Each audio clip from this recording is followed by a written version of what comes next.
Alien girl's beloved pets were dying, until a human gave his last drop of water to save them.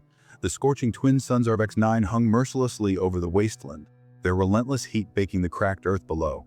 Dry winds howled through the skeletal remains of once thriving vegetation, kicking up swirls of dust that danced like ghosts in the dying light. A lone figure trudged across the desolation, his steps heavy, his breath labored. James Carter had been stranded on this forsaken world for almost a month now, and each day felt like a battle against the inevitable. Water was scarce, food even more so, and every passing moment drained him further. His only source of hydration was the emergency supply in his crashed pod, and even that was dwindling. But survival was in his blood. He'd been a Marine before he'd become a scout for the Galactic Union, and if the war back home had taught him anything, it was how to keep going when all odds screamed for him to quit. Yet, as he crested a dune and peered down into the valley below, what he saw made him pause. A small, makeshift shelter of alien design sat nestled against the rock face, its entrance barely visible beneath the tattered cloth shielding it from the wind. And in front of it, slumped against the ground, was an alien girl.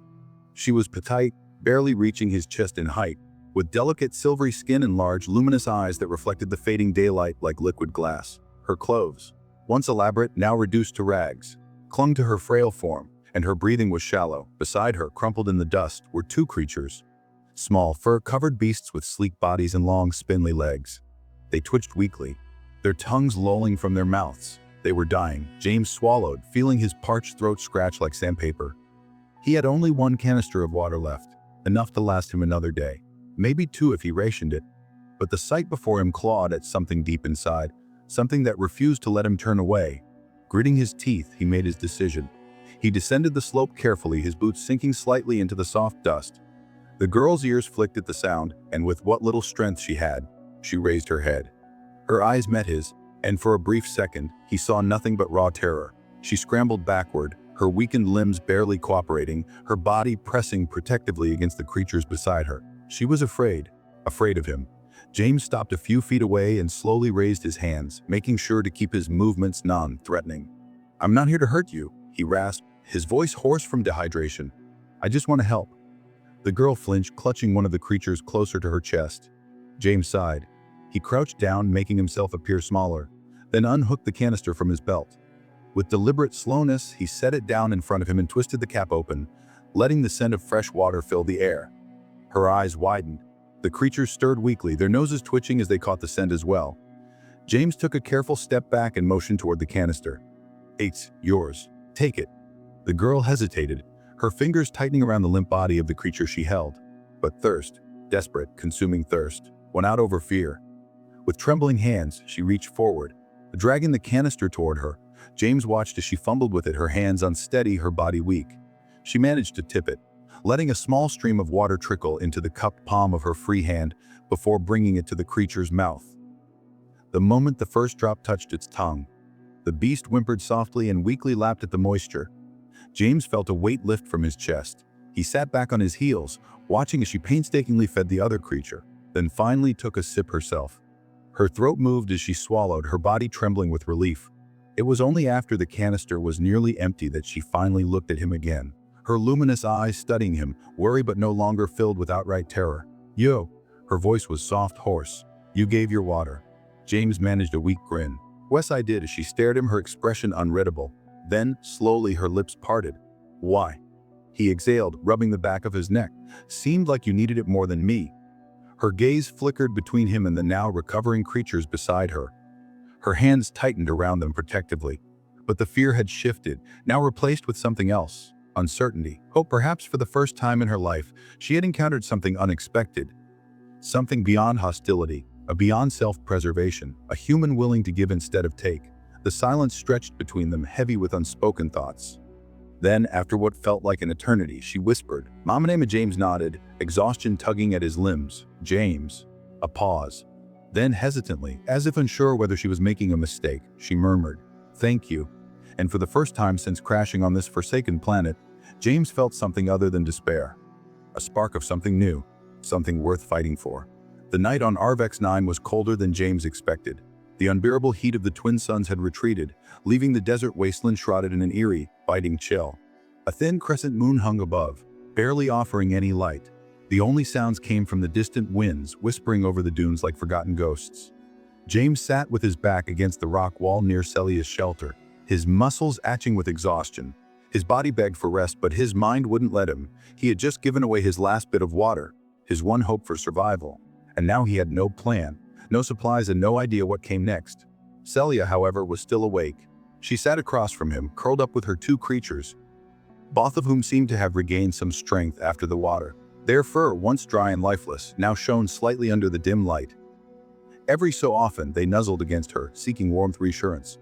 James caught her staring at him, her glowing silver eyes filled with something he couldn't quite read. She had been silent for a long time, watching him, studying him. Finally, she spoke. "You shouldn't have done that." But James exhaled slowly. "Yeah, figured that out already." Celia shifted uncomfortably.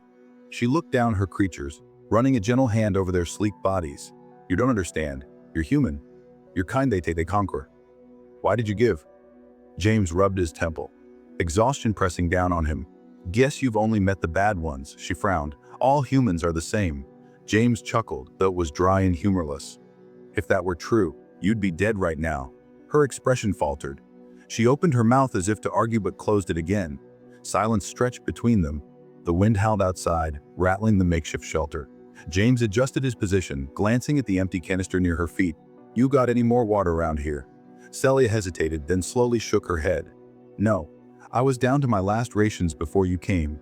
James swallowed hard. He had already suspected as much, but hearing it confirmed made his stomach twist. He wasn't the only one running on empty. He sighed, leaning his head back against the rock. "Great, we're both screwed then." Celia didn't respond immediately. Instead, she reached into the folds of her tattered clothing and pulled something out. A small, worn-out device with a cracked screen. She tapped at it weakly, her fingers sluggish. James watched as a faint blue holographic map flickered to life above the device. A series of flashing markers dotted the barren landscape. "There," she said, pointing at one of the markers. "An old water storage facility. It was built by my people a long time ago before the war." James sat up straighter. "Still operational, I don't know." Her voice was quiet. "I never dared to go. It's far and dangerous." James studied the map. The facility was miles away, past a series of jagged rock formations and deep canyons. The terrain was unforgiving, but if there was even a chance of finding water, they had no choice. "How far exactly?" he asked. 2 days on foot," she admitted. "Maybe more." James ran a hand through his dirt-caked hair, trying to ignore the weight of exhaustion pressing down on him. He didn't have 2 days of strength left in him. Celia must have seen the hesitation in his face because she added, "There's something else." James looked at her. "What?" She hesitated, then gestured toward the creatures curled up beside her. "They can help." James raised an eyebrow. "Help how?" Celia placed a gentle hand on one of the creature's heads, stroking its fur in a rhythmic motion. The beast's long ears twitched, and after a few seconds its body began to glow faintly. James sat up, his survival instincts kicking in. "What the hell?" "They're symbiotes," she explained. "Their energy that can strengthen us, heal us. If they bond with you, you'll have the stamina to make the journey." James eyed the creatures warily. "You want me to bond with one of those?" Celia nodded, her expression serious. "It's the only way." James hesitated. He had seen a lot of strange things in the galaxy, but this was something else. But what choice did he have? Taking a deep breath, he slowly reached out his hand toward one of the creatures. It lifted its head slightly, its large, violet eyes locking onto his. There was a moment of hesitation. Then it moved closer, pressing its forehead against his palm. A sudden warmth spread through his fingers, crawling up his arm like a pulse of energy. His muscles tensed, then relaxed. The aches and pains that had plagued him for days began to dull, replaced by a strange sense of lightness. James exhaled sharply. "Okay, that's weird." Celia allowed herself a small smile. "It means it chose you."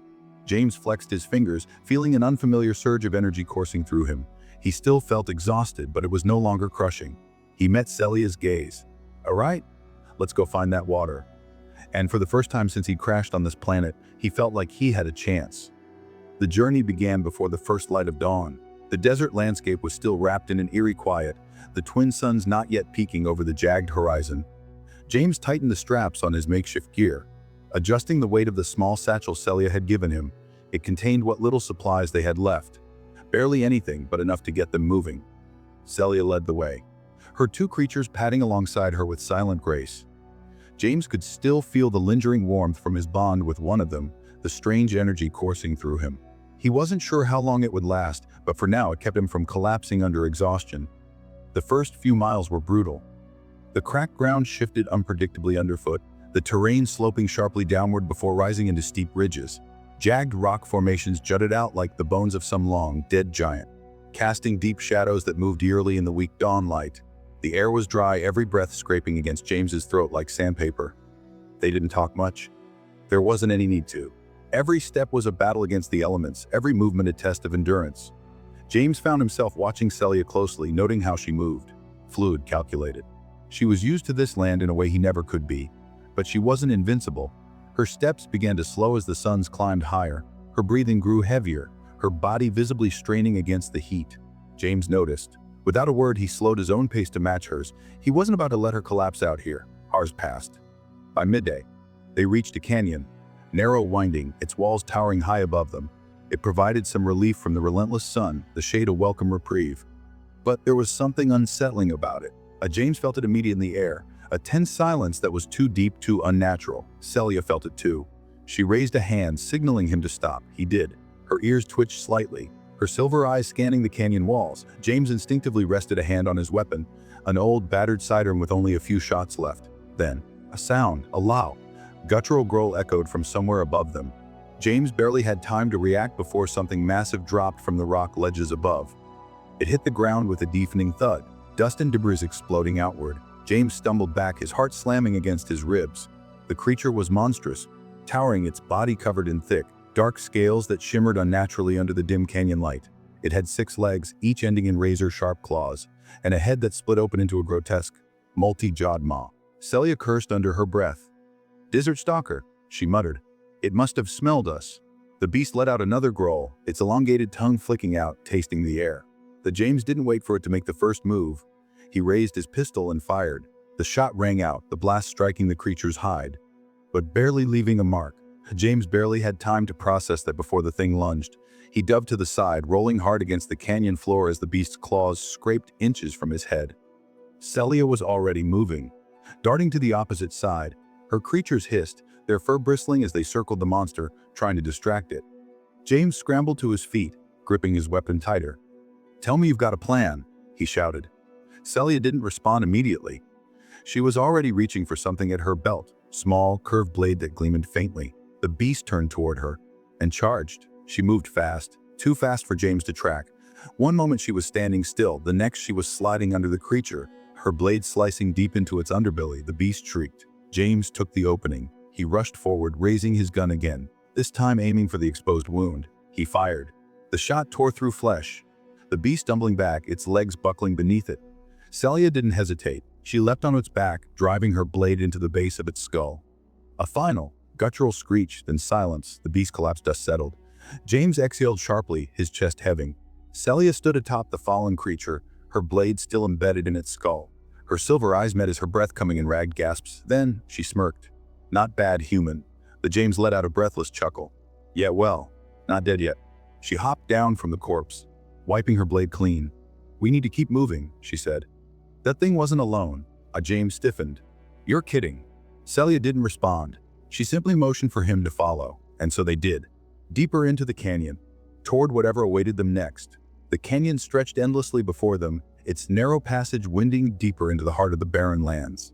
The air was thick with dust, and the echoes of their hurried footsteps bounced off the jagged rock walls.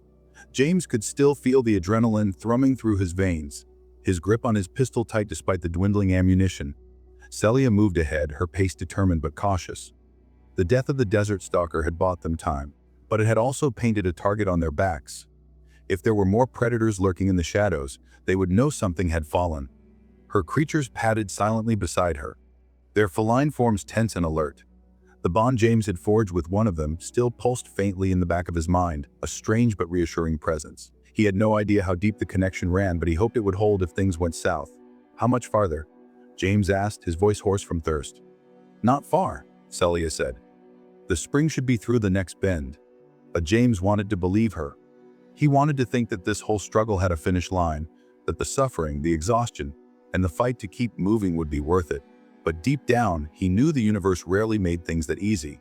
And he was right, because as soon as they rounded the final bend, the sight before them turned his stomach cold. The Osis was there, but they weren't alone.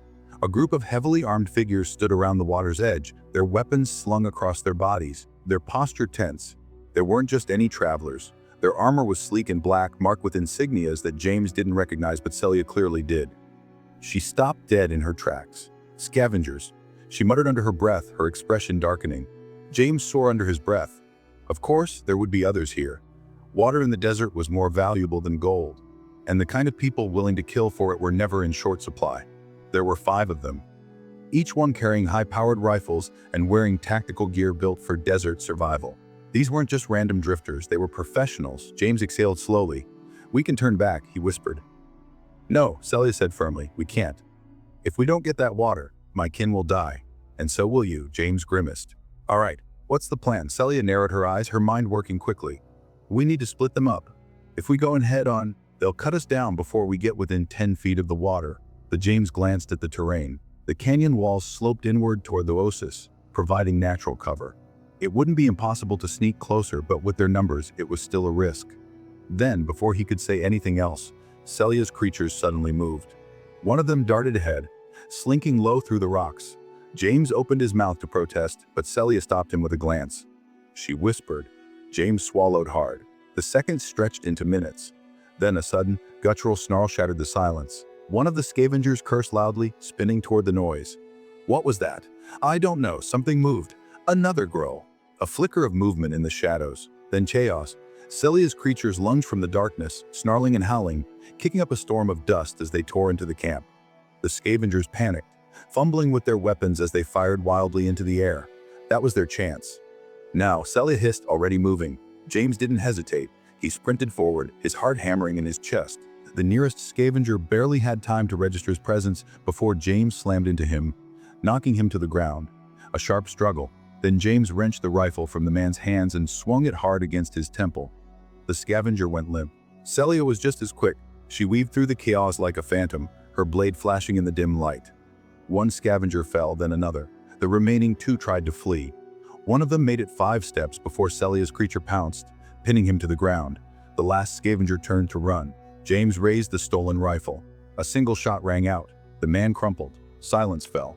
The only sounds left were the distant howls of desert winds and the shallow breaths of the victors. James lowered the rifle, his hands trembling slightly. He hadn't meant to kill the guy, but there hadn't been a choice. Celia stepped beside him, her silver eyes unreadable. "You did what you had to," she said softly. James exhaled, pushing aside the guilt. They had won. That was all that mattered. They turned toward the water. The Osis shimmered under the fading light, its surface impossibly clear. The creatures approached hesitantly, their bodies weak but eager. Celia knelt beside them, gently cupping the water in her hands and bringing it to their mouths. James watched as the color returned to their fur, their breathing steadying. They were going to make it. Celia turned to him, something warm in her gaze. "You saved them," she said. James shook his head. A rare smile crossed her lips. For the first time since they'd met, James felt something shift between them.